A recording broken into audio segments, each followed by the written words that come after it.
મારે ગુજરાતના મુખ્યમંત્રી રુજુ સ્વભાવી અને મૃદુ સ્વભાવનો જેમના માટે કહેવામાં આવે છે એવા સન્માનીય મુખ્યમંત્રી શ્રી ભૂપેન્દ્રભાઈ પટેલ શ્રી આ જાહેર વિડીયોના માધ્યમથી આપની સમક્ષ મારે કેટલીક વાતો રજૂ કરવી છે. વર્તમાન 21 જૂન 2026નો દિવસ થયો છે. સમગ્ર કચ્છની અંદર દુષ્કાળની પરિસ્થિતિ નિર્માણ થાય એ પ્રકારે વરસાદ ઠેલાઈ રહ્યો છે. અછતની પરિસ્થિતિ ઊભી થાય એ પ્રકારનું વાતાવરણ છે. પરંતુ મારો વિશ્વાસ છે કે વરસાદ અનરાધાર વરસશે. પરંતુ જે પ્રકારે વરસાદ ખેંચાવાના કારણે અહીં ઘાસચારાની જે તંગી ઊભી થઈ છે, આ તંગી સમયે સરકારે તાત્કાલિક નિર્ણય લઈને ગૌશાળાઓને, પાંજરાપોળોને અને પશુપાલકોને જો પશુધનનું સાચવણી કરી રહ્યા છે એમને સરકારના ગોડાઉનોની અંદર જે ઘાસ, સૂકું ઘાસ સંગ્રહ કરીને રાખવામાં આવ્યું છે એ વહેલી તકે છૂટું કરીને એને આપવું જોઈએ.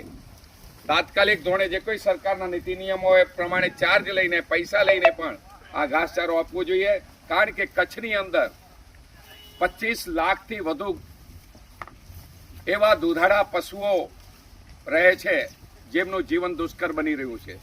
જે કેટલીક ગૌશાળાઓ છે, હું હમણાં કંથકોટની અંદર આવેલી અમારી વાગડ વિકાસ સંઘ દ્વારા સંચાલિત શ્રી રામકૃષ્ણ મહાવીર ગૌશાળામાં ઊભો છું. મારું નામ લક્ષ્મીચંદ ચરલા છે. છેલ્લા 12 મહિનાથી સમગ્ર કચ્છના વાગડના રસ્તે રખડતા રઝળતા નંદી મહાત્માઓને, આંખલાઓને બચાવી લેવાનો એક સંકલ્પ લઈને અમે અહીંયા ગૌશાળાનું નિર્માણ કર્યું છે. જે કોઈ નધણિયાતી ગાય માતાઓ હોય, વાછરડા અને વાછરડીઓ હોય અને જે આંખલાઓ ગામે ગામ રખડે છે રહ્યા, આવા આંખલાઓને સાચવી લેવા 1 લાખ સુધીના નંદીઓને સાચવવાના સંકલ્પ સાથે અમે કાર્યરત છીએ. આજ સુધી 12 મહિનાથી આ પ્રવૃત્તિ ચાલુ છે. હમણાં અમારી પાસે 1869 જેટલા ગૌવંશ અહીં નિવાસ કરી રહ્યા છે. એનું લાલન પાલન થઈ રહ્યું છે. સરકારશ્રીની એક પણ પૈસાની સબસિડી કે મદદ લીધા વિના આ સમગ્ર સેવા કાર્ય ચાલે છે. પરંતુ બહુ દુઃખ સાથે કહેવું છે, છેલ્લા અઠવાડિયાની અંદર કચ્છની અંદર આ વરસાદ લંબાવાના કારણે જે પરિસ્થિતિ નિર્માણ થઈ છે એના કારણે ઘાસ મળવું મુશ્કેલ છે.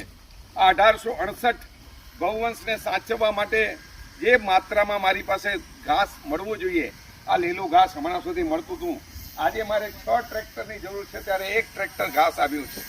મેં ગઈ 12 તારીખના પ્રાંત અધિકારી શ્રી સાહેબ પાસે સૂકું ઘાસ ફાળવવા માટેની માંગણી મૂકેલી, પરંતુ આજ સુધી એ બાબતનો કોઈ જવાબ નથી. મારે કચ્છના રાજનેતાઓને કહેવું છે, પછી એ કોંગ્રેસના હોય, ભાજપના હોય, આપના હોય કે બીજા કોઈ પક્ષના હોય, કે કચ્છ માટે આ અતિ મહત્વનો પ્રશ્ન છે. 30 લાખ જેટલા દુધાળા ઢોરોને બચાવવાનો પ્રશ્ન છે અને આ દર વર્ષે આવી પરિસ્થિતિ નિર્માણ થાય છે. ત્યારે સાહેબ શ્રી, આપ ખાલી રાજકીય વિતંડાવાદથી બહાર નીકળીને કચ્છના પ્રાણ પ્રશ્નો ઉપર સચોટ કાર્યવાહી કરવા આગળ આવો. સરકારશ્રીને સમજાવો કે આ કેટલું જરૂરી છે.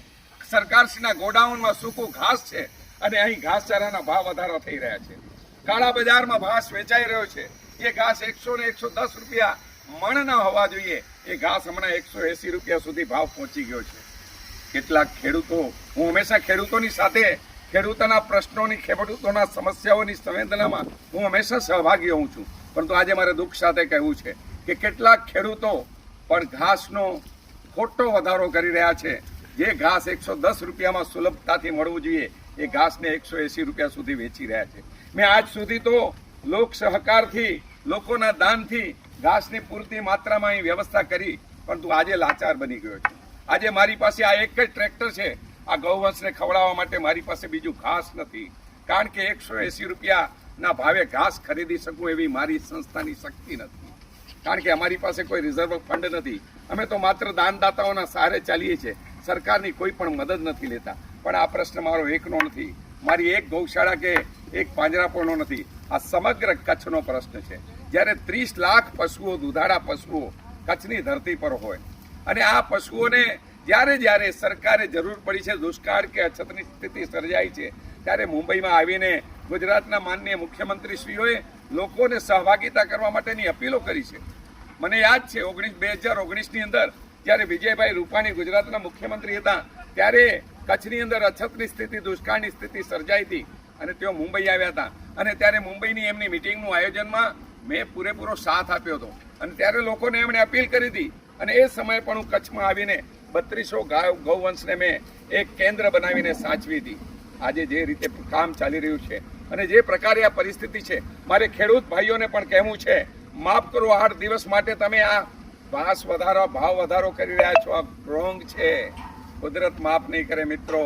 જે ઘાસ સુલભતાથી મળે, હું સરકારશ્રીને એટલે જ કહું છું, તાકીદે આની ઉપર પગલાં લો, એક્શન લો. ઘાસ જેવી રીતે ખેડૂતોની પેદાશના ભાવ વધારા અને ભાવ બાંધણી કરતા હો છો, એવી જ રીતે ઘાસની આ નિયમિતતા માટે તમે કોઈ કાર્યવાહી કરો.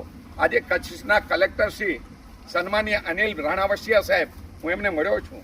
ખૂબ જ ઉમદા પ્રકૃતિના અને માનવ જીવનને સહયોગી બને એવી પ્રકૃતિના જે વ્યક્તિ છે, એમનાથી હું પ્રભાવિત છું. પરંતુ સાહેબ, મારે અનિલ રાણાવસિયા સાહેબ, આપ શ્રીને પણ કહેવું છે, આપ કચ્છના ભાગ્ય વિધાતા છો આજની તારીખમાં. કારણ કે આપ શ્રી કલેક્ટર છો, સમાહર્તા છો આ જિલ્લાના. આપની ફરજ બને છે કે આપે આ પરિસ્થિતિના નિવારણ માટે જે કંઈ સૂચના આપવાની હોય અધિકારીશ્રીઓને આપો અને તાત્કાલિક ધોરણે કચ્છની જે સરકારી ગોડાઉનોની અંદર જે સૂકું ઘાસ છે એને તાત્કાલિક છૂટું કરો. એનો ભાવ નક્કી કરીને લોકોની જરૂરત હોય એ લોકોને નિયમસર આપો, જેનાથી આ કૃત્રિમ ભાવ વધારો જે હમણાં ખેડૂતો લઈ રહ્યા છે એ અટકે અને સુલભતાથી ઘાસ ગૌવંશને, દુધાળા પશુઓને મળી શકે અને કચ્છનું પશુધન બચી શકે. કારણ કે હું સ્પષ્ટપણે માનું છું, ગૌવંશ બચશે તો આ દેશ બચશે. ગૌવંશ હશે તો આ દેશના પર્યાવરણની શુદ્ધિ થશે. ગૌવંશ હશે તો આપણને આવનારી પેઢીને સુલભતાથી આપણે રાસાયણિક પ્રક્રિયા વિનાની ખેતી આપી શકીશું. ગૌવંશ બચશે તો દૂધ ઉપલબ્ધ થશે અને કચ્છની અંદર 30 લાખ જેટલા ગૌવંશને અને દુધાળા પશુઓને બચાવી લેવા માટે સરકારશ્રીએ વિના વિલંબે તાત્કાલિક અસરથી સરકારશ્રીના ગોડાઉનોમાં પડેલા આ સૂકા ઘાસના જથ્થાને મુક્ત કરવો જોઈએ, જેથી કૃત્રિમ ભાવ વધારો જે ઘાસનો લઈ રહ્યા છે, ઘાસ નથી એવું નથી, લીલા ઘાસના ખેતરો લહેરાઈ રહ્યા છે સાહેબ. નર્મદાની કચ્છની ધરતી પર જે મહેર થઈ છે ને, ત્યારબાદ તો ગામડે ગામડે તમે નર્મદા કિનારે જાઓ, લીલા ઘાસના ખેતરો લહેરાઈ રહ્યા છે. પરંતુ આ માત્ર અછત સર્જાઈ છે એટલે આ કૃત્રિમ ભાવ વધારો છે. આ ભાવ વધારાને રોકો. સરળતાથી ખેડૂતોને કહું છું, મારી વિનંતી છે કે ગૌવંશને બચાવી લેવા માટે તમારા ઘાસનું ભાવ નિયમન કરો અને એક મર્યાદાની અંદર રહીને. મેં 150 રૂપિયા સુધી સાહેબ ખરીદ્યું ઘાસ, પરંતુ આજનો ભાવ 180 રૂપિયા છે, પ્લસ 15 રૂપિયા ભાડું એક મણનું, એટલે 180 પ્લસ 15 એટલે 195 રૂપિયા. ક્યાંથી લાવવા આટલા રૂપિયા સાહેબ? આજે જે કંઈ અહીં ગૌવંશ 1868ની માત્રામાં મારી ગૌશાળામાં છે, આજ બીજી ગૌશાળામાં હશે, બીજી પાંજરાપોળોમાં હશે. કેટલાક પશુપાલકો પાસે 1000 500 200 300 દુધાળા ઢોરો છે. એમનું બધાનું શું થશે સાહેબ? આ એક માનવ જીવનને સ્પર્શતો મહત્વનો પ્રશ્ન છે. મારી કચ્છના સમાહર્તા કલેક્ટર સાહેબ શ્રી અનિલ રાણાવસિયા શ્રીને ખૂબ વિનયપૂર્વક વિનંતી છે, સાહેબ છૂટું કરો ઘાસ અને કચ્છના પશુધનને બચાવી લ્યો. ગુજરાત સરકાર શ્રીના મૃદુ અને મક્કમ મુખ્યમંત્રી શ્રી, આપની પાસે તો અમને આશા હોય કે ન હોય કે આપ પણ અમને નિરાશ કરશો. કચ્છના રાજકીય આગેવાનોને મારી વિનંતી, તાત્કાલિક ધોરણે કચ્છ સરકાર પર ગુજરાત રાજ્યની સરકાર પર દબાણ લાવો અને આવતીકાલથી કચ્છના ગોડાઉનોની, સરકારી ગોડાઉનમાં પડેલા આ સૂકા ઘાસના જથ્થાને છૂટું કરાવો અને કચ્છના પશુધનને આ ઘાસ સરળતાથી ઉપલબ્ધ થાય અને ખાઈ શકે એ પ્રકારેના ભાવમાં ઉપલબ્ધ થાય એ માટેની વ્યવસ્થા કરો. અમારી આ કોઈ વિડીયો બનાવીને કોઈ લોકપ્રિયતા હાંસલ કરવાનો મારો આશય નથી.